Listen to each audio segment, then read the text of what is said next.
E aí, pessoal, beleza? Hoje, então, vai sair finalmente, né, a correção da prova de Guararema, que foi a banca VUNESP, né, a temida banca VUNESP. Ô, provinha safada essa daqui, viu? Demorei para postar porque a correção não foi fácil e confesso para vocês que tem umas questões aqui que me embolei um pouquinho para correção e gostaria até que vocês deixassem nos comentários qual é a explicação de vocês, como que vocês interpretam essas questões, porque a VUNESP, ultimamente, ela está colocando bastante a parte pedagógica junto com a parte de inglês. E vocês sabem que eu não tenho a formação de letras, né? Minha formação é comércio exterior, apesar de eu ter bastante experiência em sala de aula com inglês, né? São mais de 30 anos de sala de aula e mais de, posso até já colocar 40 anos estudando inglês, né? Porque eu vou fazer 49 agora, dia 24 de novembro. E eu comecei a estudar com 9 anos de idade, então já estou fazendo, que horror, né? Já estou fazendo 40 anos aí de estudo de inglês. Então, eu já posso dizer que são 40 anos estudando inglês, porque eu nunca parei. E mesmo assim, tem coisas aí que eu fiquei na dúvida para responder. VUNESP é VUNESP, né? A gente sabe, FGV e VUNESP são as bancas aí, estão entre as bancas mais temidas, eu acredito, né? Então, principalmente agora que a VUNESP começou a misturar mais essa parte pedagógica. Então, eu vou colocar o que eu achei, né? O que eu pesquisei, até teve uma ali que eu pesquisei bastante para poder trazer a resposta para vocês.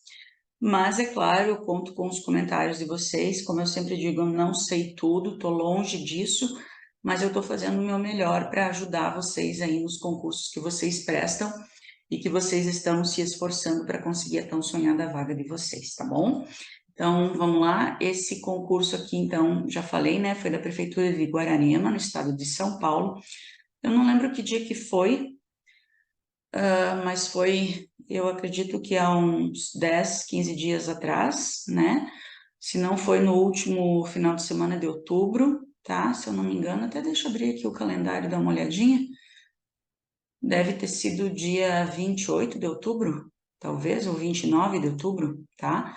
Mas confirmem aí para mim depois. Então, nós temos o primeiro texto aqui.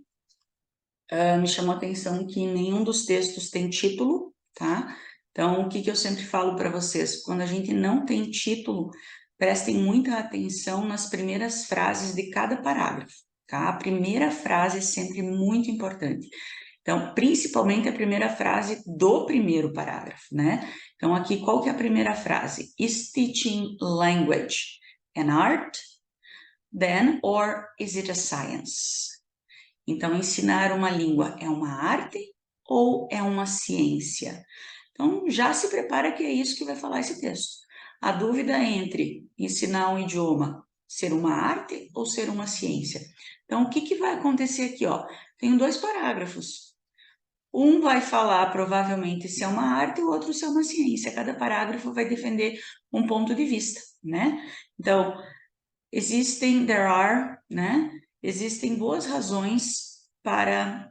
Eu tenho já o texto estudado aqui, tá? Às vezes a pessoa coloca ali nos comentários: eu gostaria de ler um texto que nem você lê. Eu queria interpretar um texto que nem você interpreta. Gente, eu faço um estudo da prova antes, tá? É como eu sempre explico. Primeiro eu pego a prova e respondo como se eu estivesse lá no dia do concurso respondendo a prova, tá? Depois eu pego o gabarito e eu confiro. É sério mesmo, eu faço isso. Eu pego o gabarito e eu vejo as que eu acertei e as que eu errei. Daí eu pego a prova e vou fazer um estudo. As que eu acertei, por que que eu acertei, por que que não são as outras alternativas? E as que eu errei, por que que eu errei? Faço a mesma coisa. Então, ó, essa daqui, ó, vou até mostrar para vocês, ó. Eu tenho todo esse estudo aqui, ó, tá? Eu não contei quantas páginas são, mas, ó, tem uma, duas, três, quatro, cinco, seis, sete, oito, nove, são 10 páginas de estudo, tá? Eu traduzo os textos, eu busco as palavras que eu não sei, eu busco as expressões que eu não sei. Então, não é que eu vou lendo aqui e vou traduzindo, quem me dera, tá? Quem me dera. Mas eu vejo tudo antes, eu não venho aqui sem preparo nenhum, tá? Então, existem boas razões para nos concentrarmos, né, nos seus atributos almost scientific attributes, então quer dizer, nos seus atributos quase científicos, né? compreender um sistema de uma língua e encontrar as melhores maneiras de explicá-la é um desafio, né? É uma empreitada, né, científica, né? Endeavor, o empreendimento, né? Tinha um foguete uma vez da NASA, né, que era Endeavor. Especialmente quando nós continuamos a pesquisar as suas mudanças e evolução. Da mesma maneira, algumas habilidades técnicas que são requeridas aos professores, né, como procedimentos de como fazer as coisas, a constante atenção às inovações na tecnologia educacional, o desenvolvimento de materiais, precisa ser quase precisa ser ter um rigor quase científico, né? Yet, no entanto, ensinar é uma arte também. Ou seja, primeiro defendeu toda a ideia aqui no primeiro parágrafo, que é científico, que é uma ciência. Agora vai defender no segundo parágrafo, que é uma arte. Se não tiver nenhuma conclusão aqui, ele está defendendo os dois pontos de vista, então quer dizer, tanto é uma coisa quanto outra. Funciona quando o relacionamento que é criado entre o professor e os alunos, ou entre os alunos em um grupo, está no seu melhor, tipo assim, na sua melhor fase. If we have managed, se nós conseguimos estabelecer um bom relacionamento, esse rapport é tipo assim, tem outra palavra, peraí, deixa eu achar aqui. É relacionamento. Com o grupo, quase tudo é possível. Tem alguns requerimentos essenciais na criação dessa troca por trás, mas, aqui seria um but, o yet aqui como contraste, mas atrás de tudo isso se esconde a possibilidade da magia, ou a falta dela.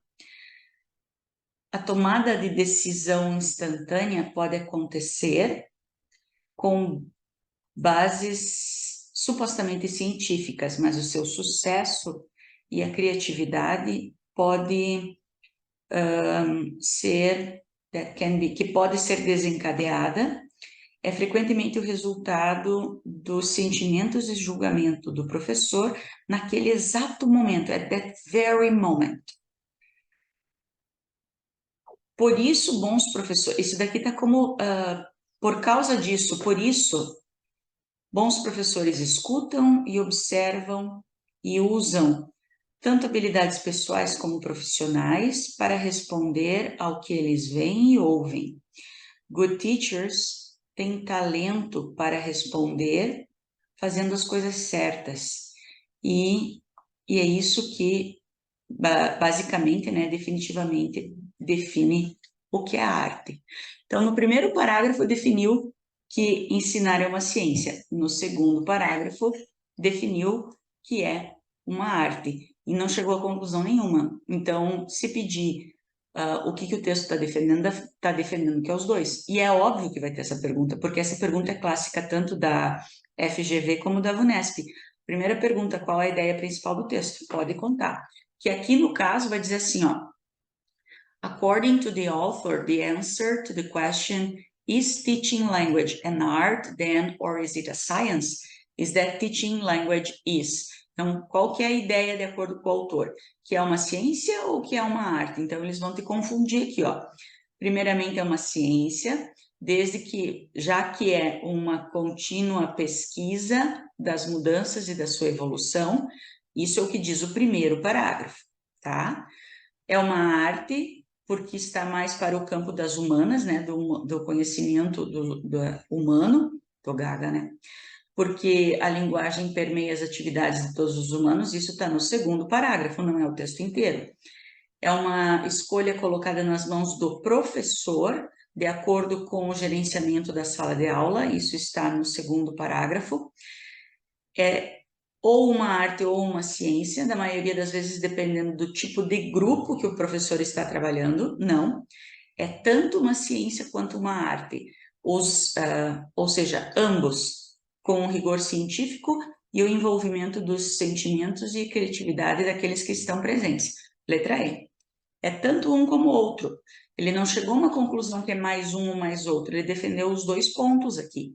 Ele não tem uma frase que ele diga assim, conclui-se então, ou como resultado, ou no final de tudo, a gente vê que é mais uma ciência, ou que é mais uma arte. Em nenhum momento do texto, ele disse que é mais uma coisa ou outra.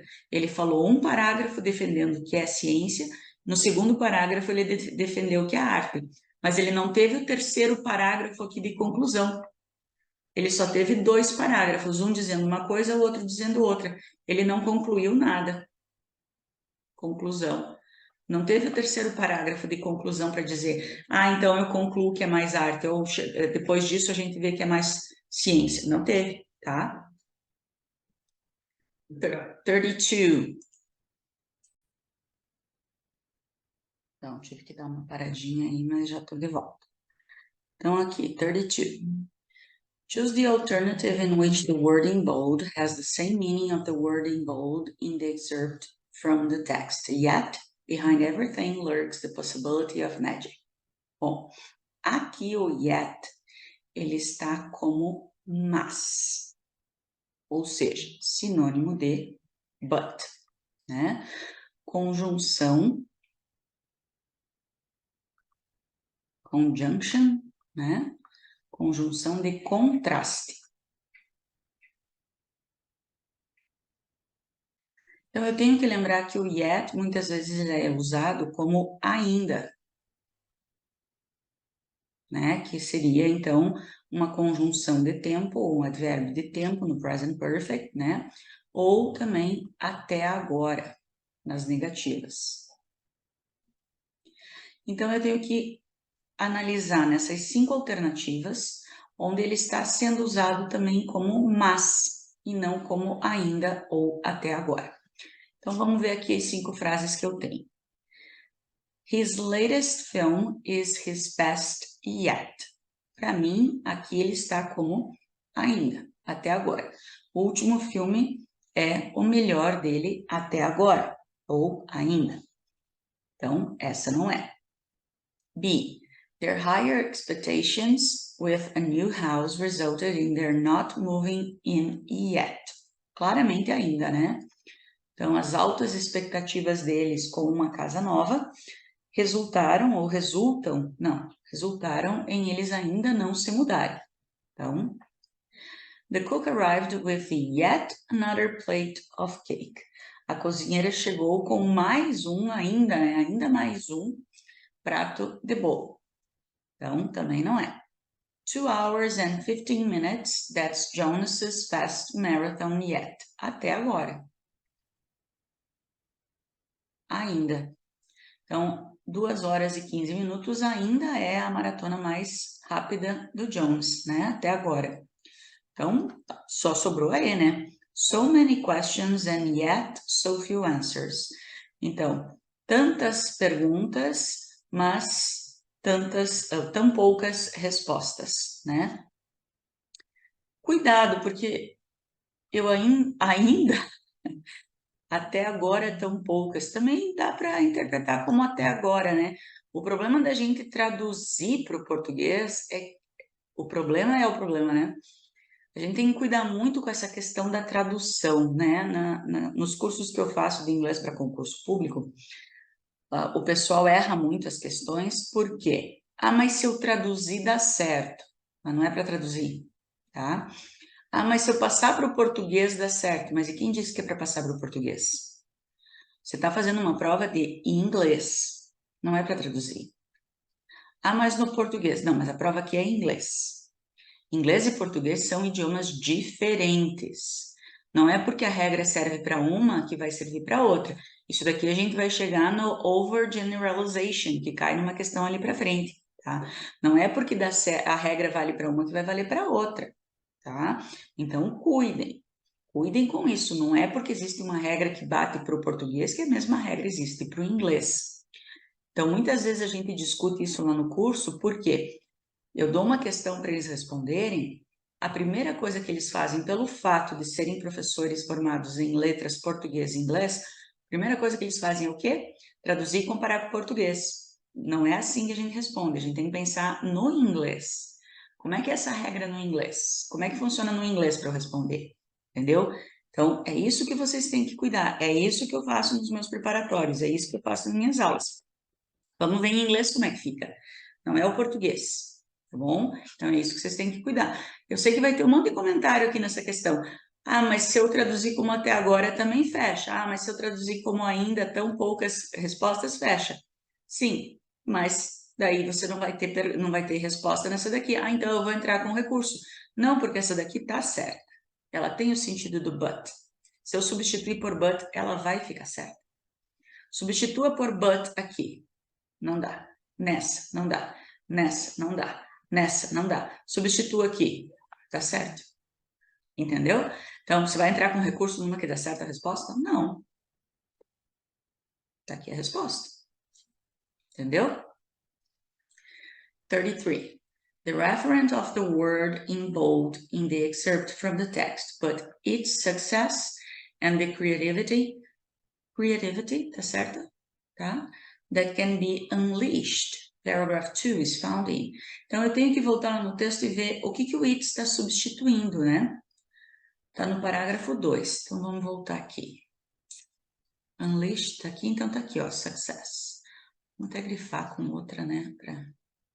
Vamos voltar na mesma frase. Se a gente der sorte, vai estar na mesma frase. Instant decision making can happen on supposedly scientific groups, but its success, instant decision making. Mas o seu sucesso do quê? Instant decision making. Decision making, tá aqui, ó.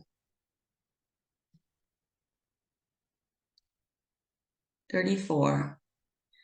In the context of the text, in the excerpt from the last sentence, good teachers have a knack of. Isso é uma expressão, né?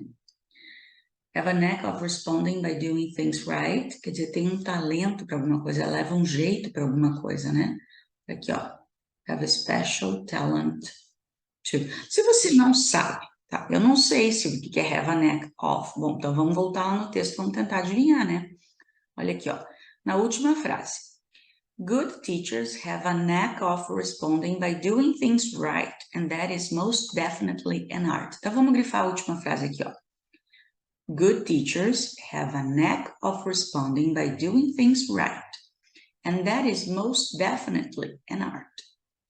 Bons professores têm alguma coisa de responder fazendo coisas certas. E isso definitivamente é uma arte. Tem o quê? Tem a necessidade de responder? Tem um talento especial para responder? Tem uma tentativa? Tem uma perseguição? Tem uma dificuldade? A mais óbvia seria tem um talento especial, né? Ó, bons professores têm um talento especial de responder as coisas, de responder fazendo as coisas certas. Então, por dedução, você vai na 34, né? Eu acho que aqui dá para a gente deduzir. Bem, nós temos outro texto aqui. Pessoal, esse é um dos poucos vídeos que eu tô gravando em dias diferentes, por isso que agora tá dando claridade no meu óculos, tá? Eu comecei a gravar ontem à noite, vou terminar hoje de manhã. Mas peço desculpa para vocês, mas eu não consegui terminar tudo num dia, tá? Mas vamos lá. Esse texto aqui eu achei ele um pouquinho confuso, tá? Como eu sempre digo, porque eu não tenho conhecimento, né, da parte pedagógica, da parte didática. Mas eu vou tentar traduzir da melhor maneira possível para vocês, tá bom? Então vamos lá. Communicative Language Teaching, então conhecido também em inglês como CLT, né? O ensino comunicativo do idioma, foi uma reação da década de 70, dos anos 70, a tudo aquilo que tinha acontecido antes, né? Que tinha sido feito antes. Eu começo a gravar, né? Tem gente que quer participar. Ou seja, né? Esse namely aqui já apareceu em algumas questões que eu resolvi, mas acho que lá no curso de inglês para concurso. Essa é quando eu estou ditando um exemplo, né? Os padrões gramaticais do situacionalismo estrutural e a rigidez da metodologia de exemplos, né? Aquele tipo de exercício que o audiolinguismo fazia muito uso. Então, o CLT tem dois princípios guias, né? Dois princípios orientadores principais. O primeiro é que o idioma não consiste apenas em padrões de gramática com vocabulário já pré-inseridos, digamos, mas também envolve funções da linguagem como convidar, concordar e discordar, dar sugestões, etc., que os alunos deveriam aprender como utilizar, né, como executar, usando uma variedade de expoentes da língua. Não sei se eu traduzi isso daqui corretamente, se faz sentido para vocês essa questão aqui de expoentes da língua. Eu não achei uma tradução melhor, tá? Se vocês tiverem, podem colocar aí nos comentários para me ajudar. Então, como exemplo, eles colocam assim, ó, essa variedade do idioma, né? A gente pode utilizar ele de várias maneiras para dizer a mesma coisa. Então, por exemplo, eu posso dizer, would you like to come to the cinema? Você gostaria de ir ao cinema? Do you fancy coming to the cinema? Que tal, né? Topa ir ao cinema? Você tem vontade de ir ao cinema? How about coming to the cinema? Que tal ir ao cinema? How about a film? Que tal um filme? Are you on for a film? Você está afim de um filme? Então, são várias maneiras de dizer a mesma coisa que você vai adaptar conforme a pessoa que você está falando, a situação que você está falando, né? Onde você está falando. Então, ele vai explicar aqui, ó. Os alunos também precisam estar cientes da necessidade da adequação quando estão falando ou escrevendo para as pessoas, em termos do tipo da linguagem que eles usam, né? Se é formal, informal, provisória. Olha, esse daqui é um falso cognato, né? Parece tentativa, mas é provisória, técnica, etc. O CLT não é apenas em relação ao idioma, mas em outras palavras, é sobre como utilizá-lo. O segundo princípio do CLT é que os alunos, se os alunos ficarem expostos, né, o suficiente ao idioma e as oportunidades de usá-lo, eles estarão motivados, né? Então, o idioma, a aprendizagem do idioma, como é que, deixa eu só dar uma olhadinha aqui. Então, a aprendizagem do idioma cuidará de si mesmo, quer dizer, fará o seu próprio papel, né? Como resultado, o foco de grande parte desse CLT, dessa técnica, né? Não sei se posso dizer técnica, o método, abordagem, enfim, tem sido na comunicação real dos alunos, né? Nas mensagens reais de comunicação dos alunos, e não apenas na linguagem controlada gramaticalmente. A implantação, deployment é implantação de muitas atividades comunicativas, onde os alunos usam toda e qualquer linguagem que eles conhecem para se comunicar, mostra os aspectos do CLT no trabalho, né? Nessa parte de comunicação dos alunos, quer dizer, na parte de ensino. O CLT tem um efeito totalmente benéfico, né? Thoroughly é benéfico, desde que ele lembrou aos professores que as pessoas aprendem os idiomas não só para conhecer os idiomas, mas sim para usá-las para poder se comunicar. Dar aos alunos diferentes tipos de linguagem, ou seja, aquela questão do formal, informal, provisória, técnica, né? Várias maneiras de diferentes linguagens e adequação, direcionando-os a diferentes aspectos de estilos e adequação e, acima de tudo, dando a eles oportunidades de experimentar a linguagem real dentro de uma sala de aula humanizada e que às vezes, e que muitas vezes, eu traduziria como muitas vezes, mas é às vezes, né? E tinha sido muito rigidamente controlada. Tem alguma coisa assim, a frase parece que ficou sem sentido, né? Dar aos alunos diferentes tipos de linguagens, direcionando eles a aspectos de estilo e adequação, e acima de tudo, dando a eles oportunidades de experimentar a linguagem real. Ah, tá, a linguagem real dentro de uma sala de aula, humanizou, tá aqui o verbo, né? Humanizou o que muitas vezes tinha sido rigidamente controlado. Tá, agora fez sentido. Às vezes a gente se perde nessas frases muito extensas, né? Agora fez sentido. Bom, foi mais ou menos isso que eu consegui entender desse texto, espero que tenha ajudado vocês. Então vamos para as questões. Aqui. In the alternatives below, find the pair in which the prefix adequately forms the opposite of the verb. Então, eu tenho todos os verbos. É muito importante eu saber essa informação aqui, ó. Eu tenho que achar a dupla que forma o oposto corretamente através do prefixo que foi acrescentado, tá? Como exemplo, eles dão ali que tinha no texto agreeing and disagreeing, tá? Então, veja bem, eu tenho todos os verbos. Por que é importante saber que é verbo? Porque muitas vezes o prefixo que eu utilizo no verbo não é o mesmo prefixo que eu vou utilizar para formar o oposto de um substantivo ou o oposto de um adjetivo. Não é porque o prefixo que eu estou usando num verbo vai servir para um adjetivo ou que eu estou usando num adjetivo vai servir para o substantivo, tá? Eu já vou dar um exemplo disso daqui para vocês. Então, por exemplo, eu uso no adjetivo unbelievable.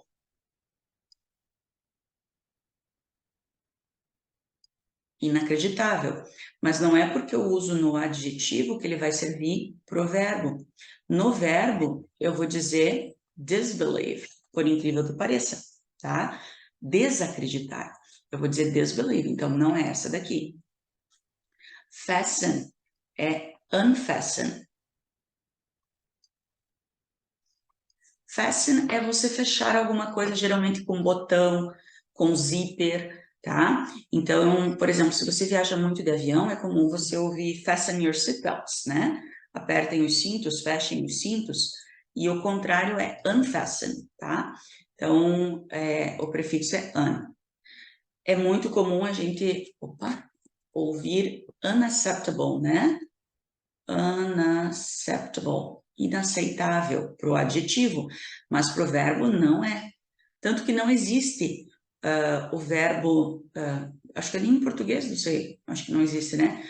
Não aceitar. O contrário é recusar, refuse, tá? Não existe um verbo com prefixo, pelo menos não que eu conheça, que eu procurei, tá? Lembrando que tudo que eu procuro em dicionários e gramáticas, tá? Não é da minha cabeça, não estou inventando coisa. Por mais que às vezes, por exemplo, essa daqui eu sabia que era o untie, que o untie estava certo, mas eu não tinha certeza. Eu sabia o untie, eu sabia que era unfasten, e eu desconfiava do unbelieve, que eu nunca tinha visto. O unaccept, eu sabia que não estava certo, mas eu não tinha certeza se tinha um com um prefixo, e o untrust eu não sabia. Mas eu procuro todos eles para ter certeza, tá? Já falei para vocês, tudo que eu vejo que eu procuro, eu não venho trazer coisas, eu acho que é. Não, eu procuro. E se eu não acho, não encontro, eu digo para vocês, olha, essa daqui eu não encontrei, tá? Tudo que eu trago aqui é coisa procurada, é coisa estudada, não é uma resposta que eu acho que é, não. O untrust também eu procurei e o prefixo correto é distress, tá? É distress, esse eu não conhecia também. Cara, quando eu falo eu não conhecia, eu fico pensando, meu Deus, 40 anos estudando, eu não conhecia. Mas enfim, é distress. E o que tá certo aqui é o untie. Tie, então, é você amarrar, né? E a gente relaciona muito com gravata, porque tie, substantivo é gravata, então é aquele, dá aquele nó de gravata, né? Dá um nó. E untie é o oposto, você desfazer um nó, desamarrar, tá? Então aqui a resposta é untie.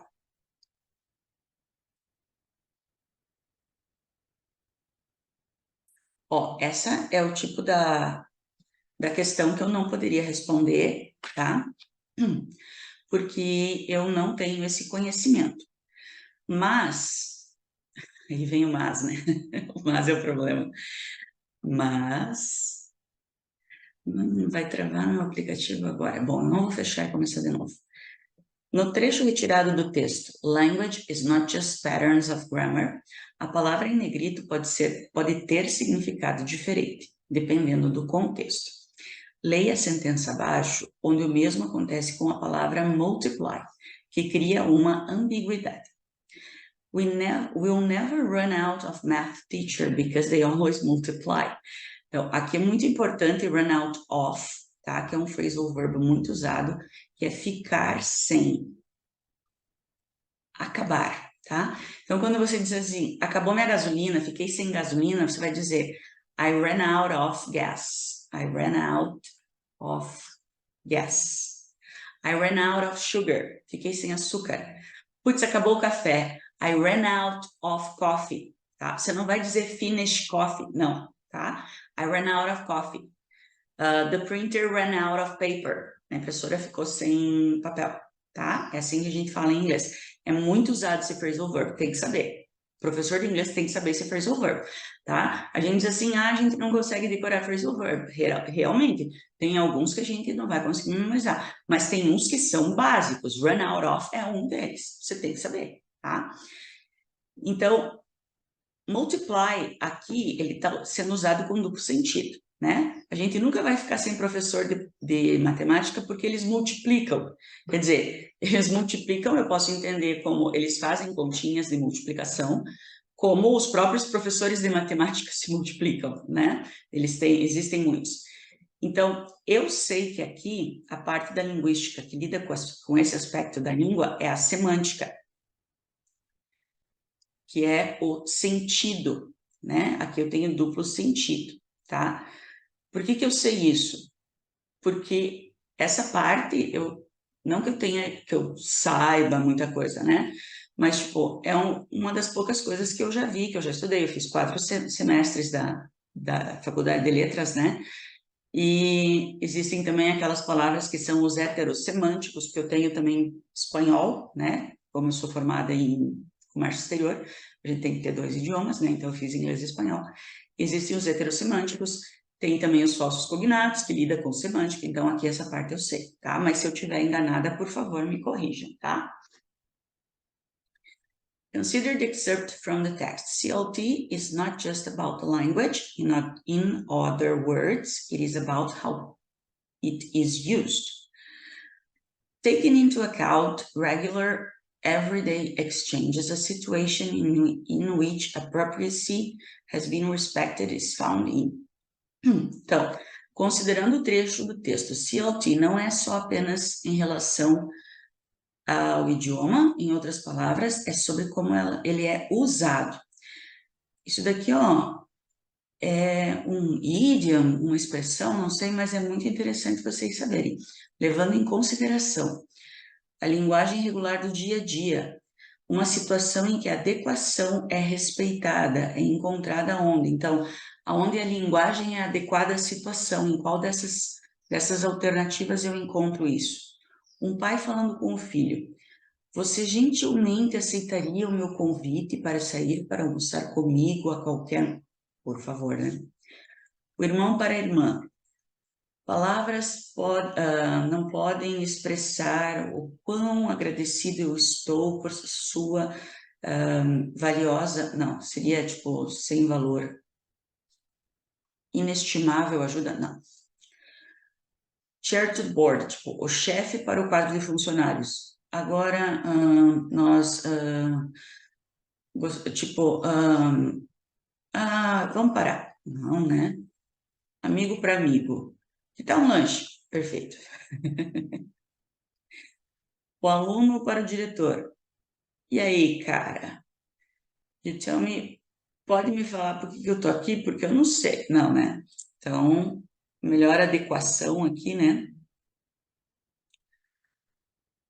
Olha, essa 38, eu fiquei na dúvida por essa questão de eu não ter esse conhecimento, tá? Então, se vocês quiserem deixar aí a explicação depois nos comentários, eu agradeço. Aqui diz assim, de acordo com o autor, Language exponents. Então, os exponentes da linguagem, do idioma, podem ser referidos como sendo o quê? Então, aqui, quando ele fala nos exponentes de linguagem, deixa eu achar aqui. Aqui embaixo, onde ele... não é.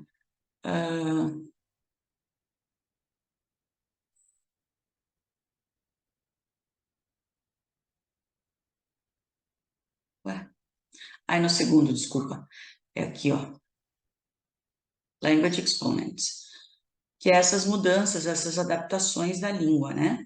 Então, de você saber como utilizar ela na situação e para as pessoas que você está falando. Então, ele pode ser referido como grammar elements? Não, não são elementos da gramática, né? Patterns filled with different vocabulary items? Também não acho que seja a questão de vocabulário. A stretch of language used to express a function? Eu acho que seria mais essa daqui, realmente é essa na resposta. Quer dizer, a stretch, quer dizer, como que a língua pode se adaptar, né? Fixed forms, não são formas fixas. Informal, não, acho que não era essa que eu tinha dúvida. Enfim, a forma escrita informal, frequentemente produzida, não. Acho que não era essa, acho que é 39. Não, não é a 39 também. Eu sei que tem uma que eu fiquei na dúvida, agora não sei qual que é. Ah, é essa, é a 39. É a questão da linguagem provisória. Essa daqui, ó. Tentative language. Tentative language may be explained as the choice for cautious statements that admit the possibility of other point of views. É. An example of a sentence using tentative language is found in. Esse exemplo de tentative language eu não entendi. Até eu fui buscar o que é tentative language, essa questão da linguagem provisória, e daí eu encontrei isso daqui, ó. Não, não é isso daqui. É outra coisa isso daqui. Mas, enfim, essa questão da tentative language eu fiquei na dúvida, tá? Até eu gostaria que depois alguém colocasse ali para mim o que é essa questão da linguagem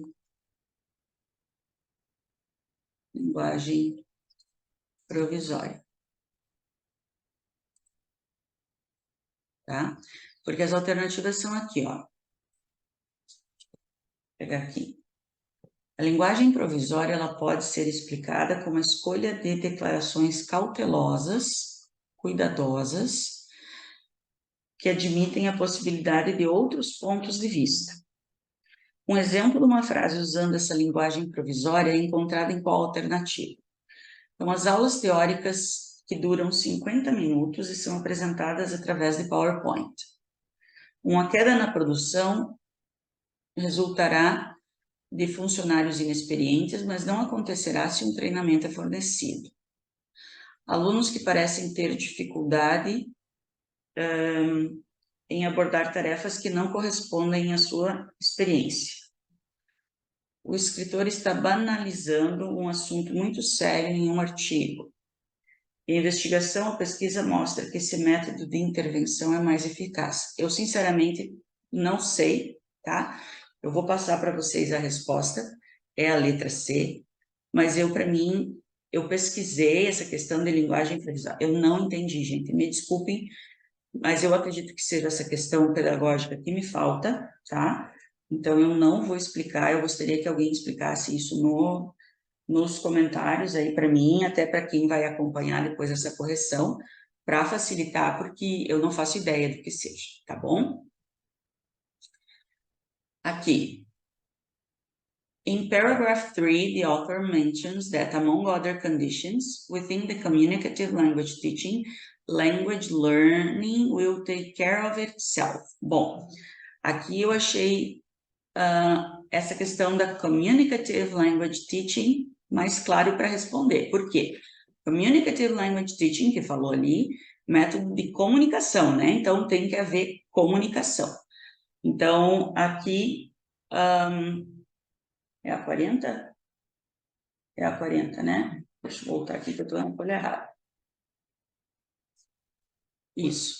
Aqui diz assim, ó. qual é a condição, né? O autor menciona que, entre outras condições, com esse método, qual é a condição que a linguagem cuidará de si mesma, né? No parágrafo 3. Então, vamos voltar lá para ver qual é essa condição. Parágrafo 3. The language... Aqui, ó. O meu aplicativo travou, ele não troca mais para o marcador. Then, language learning will take care of itself. Então, qual que é a questão? Ó, if students get enough exposure to language and opportunities for language use, se os alunos tiverem exposição suficiente à língua e oportunidades para usá-la, eles estarão motivados e a língua cuidará de si mesma. Então, se eles tiverem exposição suficiente e oportunidades para utilizar o idioma. Aqui, ó. Exposição suficiente, é isso aqui. Exposição suficiente, né? Among the activities a teacher may propose as a communicative activity is.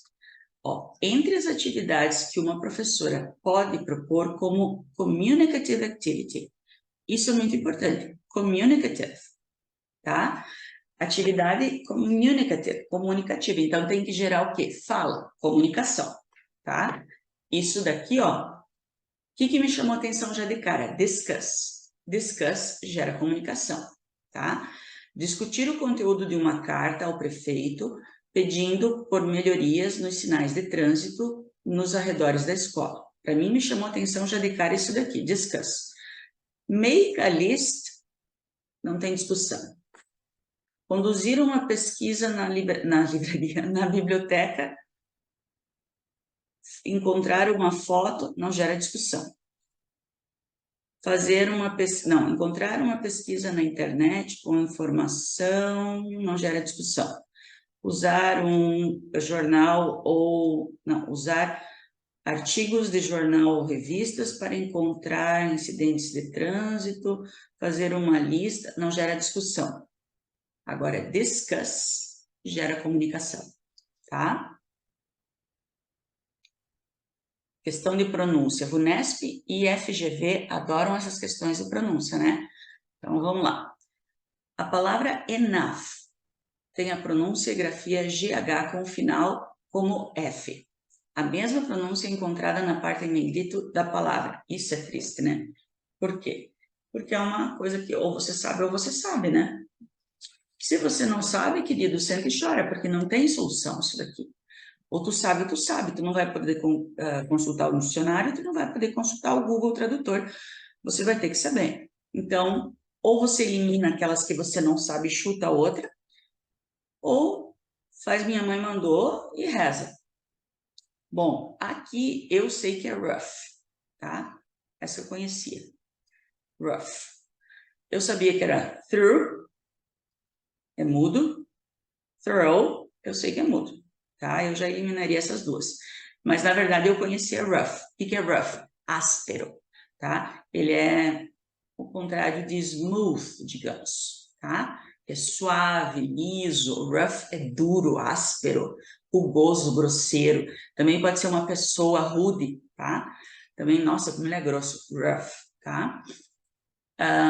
Essa daqui, se eu não me engano, é massa de bolo, massa de pão, massinha, dough. Ah, Play-Doh. Lembram da Play-Doh? Aquelas massinhas que vinham para as crianças, aquelas massinhas de brincar? Play-Doh. É mudo, tá? E plow, acho que é arado. Também pode ser o verbo arar. Essa eu pesquisei, tá? Pesquisei porque eu já tinha visto num texto, mas eu não lembrava, tá? Não é uma palavra que a gente vê todo dia. Também pode ser aquele tratorzinho de limpar neve, sabe? Então eles usam bastante. Mas pra gente, assim, não é uma palavra que a gente veja todo dia. Tem num texto, se eu não me engano, que eu já fiz, mas eu não lembro, não lembrava. Mas eu não lembrei do Play-Doh, tá? No trecho, the deployment of many communicative activities where students...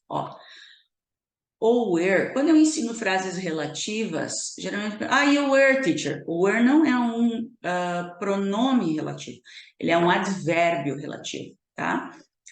E para eu substituir o were, eu não posso substituir por which, tá? Porque o which é que ou o qual. E o were é no qual, porque ele se refere a lugar. Então, é no qual, tá? É em mais o qual. Ah, professores de português, eu tenho um pouquinho de noção das coisas. Então, não é só o qual, ele vai ter a preposição em junto, tá? Então, sempre que pedir para vocês substituírem were, vai ser in which. Nem olhe para os outros, tá? Nem olhe para os outros. Como é que você vai substituir when, né? Where por when, por favor. É in which, tá? Acho que agora é outro texto, né? Eu vou dar uma pausinha e tomar uma água, tá? Já volto. Senão a minha garganta não dura até o final. Vamos lá, o último texto, falta pouco, né? Nenhum texto tem título, né? Que sacanagem. Então vamos lá.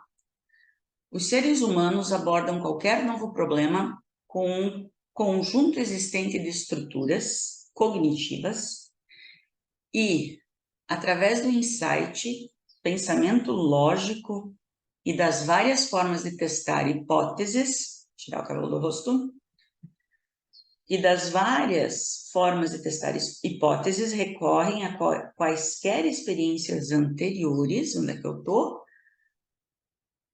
Experiências anteriores que eles tiveram e quaisquer estruturas cognitivas que eles possuam para tentar uma solução. Na literatura dos processos de aprender o idioma, três termos têm sido comumente escolhidos para a explicação: transferência, interferência e generalização excessiva. Sempre que eu tiver o over aqui, ó, na frente de alguma coisa, quer dizer que é além daquilo, exageradamente, tá? E os três termos podem ser entendidos como várias manifestações de um princípio de aprendizagem. A interação, é isso?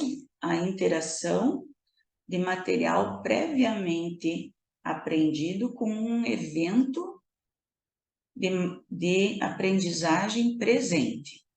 Nossa, essa folia de misturar a parte pedagógica, para mim, me acaba, porque você saber traduzir é uma coisa, você conseguir entender o texto é outra, né?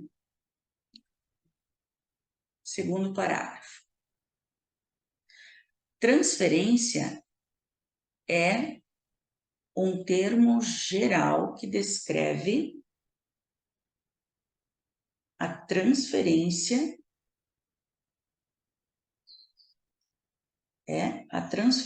de desempenho ou conhecimento anterior para uma aprendizagem subsequente. A transferência positiva acontece quando o conhecimento prévio beneficia uma tarefa de aprendizagem, ou seja, vai explicar, ou seja, quando um item anterior é corretamente aplicado a um assunto, né? A um assunto presente.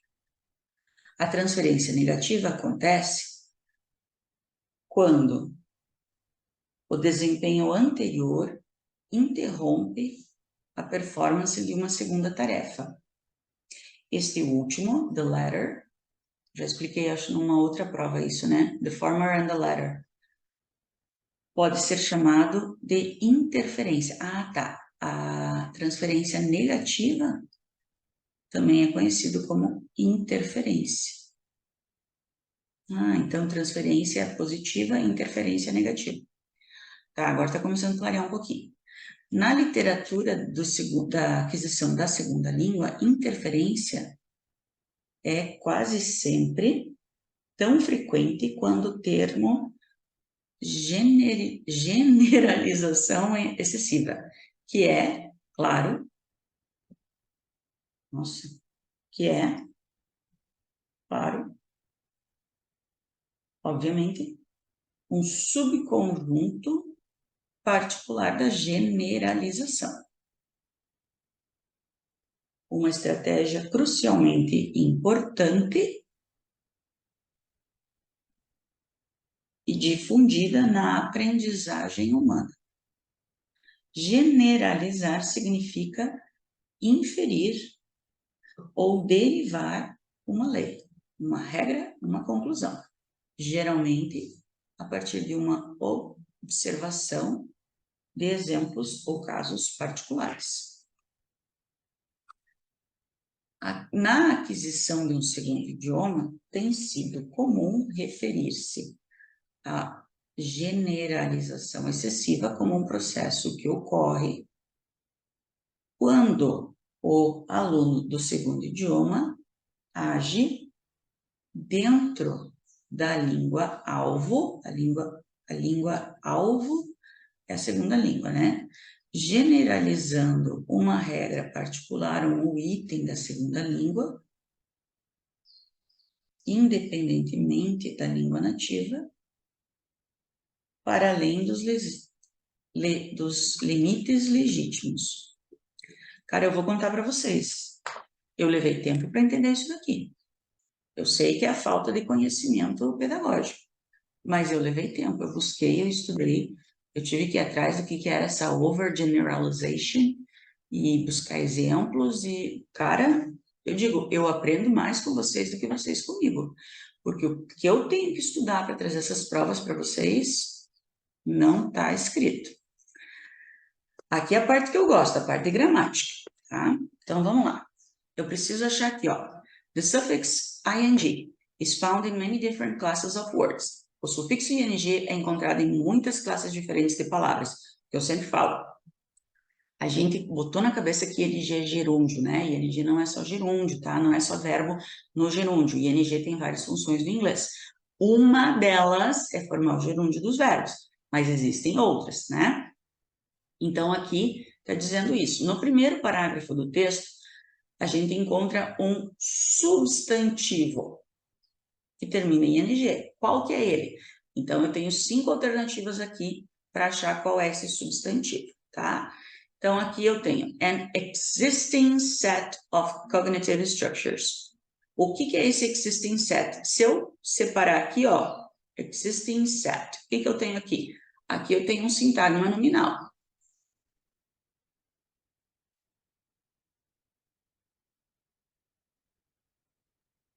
O que é o sintagma nominal? É tudo que está junto com o substantivo, né? Fazendo parte aí dele, caracterizando ele, né? Com função de sujeito ou de objeto, mas está tudo junto com o substantivo.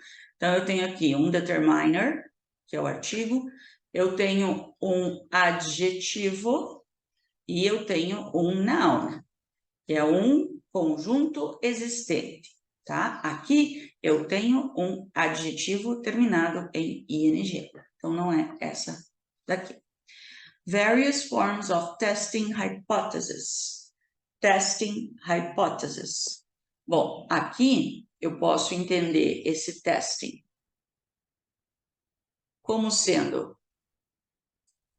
um sintagma nominal, mas como ele está depois de uma preposição, o que eu tenho aqui? Eu tenho um prepositional, ou uma, né? Prepositional phrase. Quem faz curso comigo sabe, né? Prepositional phrase. Parabéns, teacher Silvia. Prepositional phrase. Isso daqui é uma locução preposicional. Meu Deus do céu. Não dormiu que chega, né?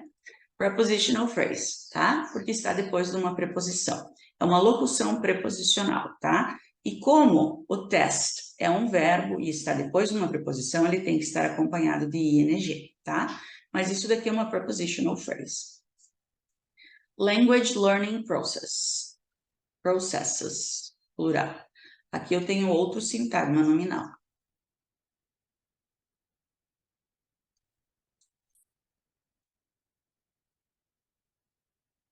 Nominal, tá certo. Nominal. Então, eu tenho aqui, tá no plural, então eu não vou ter determiner, né? eu tenho adjetivo, adjetivo e noun, tá? Então, eu tenho um adjetivo terminado em ing, não é essa daqui também. One principle of learning. Um princípio de aprendizagem. Aprendizagem. Aqui eu tenho um noun. Aprendizagem, tá? Um princípio de aprendizagem. Aqui eu tenho mais um sintagma nominal. Determiner, adjetivo, adjetivo, noun. Então é a letra D. É o único que é um substantivo, tá? Os outros é tudo adjetivo. Ou verbo, né? Essa daqui já caiu numa prova... Não, não vou dizer que é VUNESP, porque não era VUNESP. 45. É que eu corrijo tanta prova, tanto para o canal quanto para os cursos, que eu acabo confundindo. Mas esse dariz eu fiz esses dias numa questão, acho que era num curso. O trecho from the second paragraph, that is, when a previous item is correctly applied to the present subject matter. That is é o nosso isto é. Ou seja, e daí você vai dar uma explicação. Isto é, viu? Parará, parará. Ou seja, parará, parará. Isso é uma explicação. Não tem outra possibilidade, tá? De acordo com o texto, overgeneralization, no último parágrafo, pode ser explicada como. Então, o que é overgeneralization, tá? Eu fui buscar o que é, porque eu não sabia o que era, tá? Então, overgeneralization é um tipo de distorção cognitiva quando uma pessoa pega uma regra que ela aprende, isso levando para a parte de aprendizagem de língua, né? Ela pega uma regra que ela aprende para uma situação e ela aplica em todas aquelas situações, tá? Então, por exemplo, ela aprende que nos verbos regulares no passado a gente acrescenta ed para formar o passado, né? Então, ela vai aplicar esse ed para todos os verbos no passado. Então, ela vai fazer, eu vou aproveitar, eu vou já responder aqui debaixo. Ela vai colocar ed para todos os verbos. Então, por exemplo, se want no passado é ed, ela vai pegar o think e vai colocar ed também. Todos os verbos vão ser com ed, porque ela aprendeu que os verbos no passado regulares levam ed. Então, ela vai generalizar. Ela vai pegar essa regra e vai aplicar em todas as ocasiões, tá? Isso é overgeneralization, tá? Então, não é a simplificação, não é o uso adequado, não é o uso da língua 1 para a língua 2, não é a aplicação do conhecimento na língua 1 para a língua 2, é a extensão, porque over é mais, é excessivo, tá? Opa! Excessivo é além de, é exagerado, tá? De uma regra na própria língua 2 que não se aplica na situação da língua 2, tá? Isso é parte pedagógica, eu não sabia, eu fui buscar para ver se eu teria condições de responder, porque ele tinha mais uma questão com essa questão da overgeneralization, então eu fui buscar, tá? Então aqui está o exemplo que eu dei, tá? Aqui, ó, ela aplicou, ela generalizou o passado, a regra do passado, para todos os verbos, tá? Então, ela colocou o ed no verbo go, que a gente sabe que não é, né? Então, não é a questão de repetir a negativa, tá? Não é a questão... her mother was attending her outside the car. Her mother was attending her outside the car. Qual que é o erro aqui?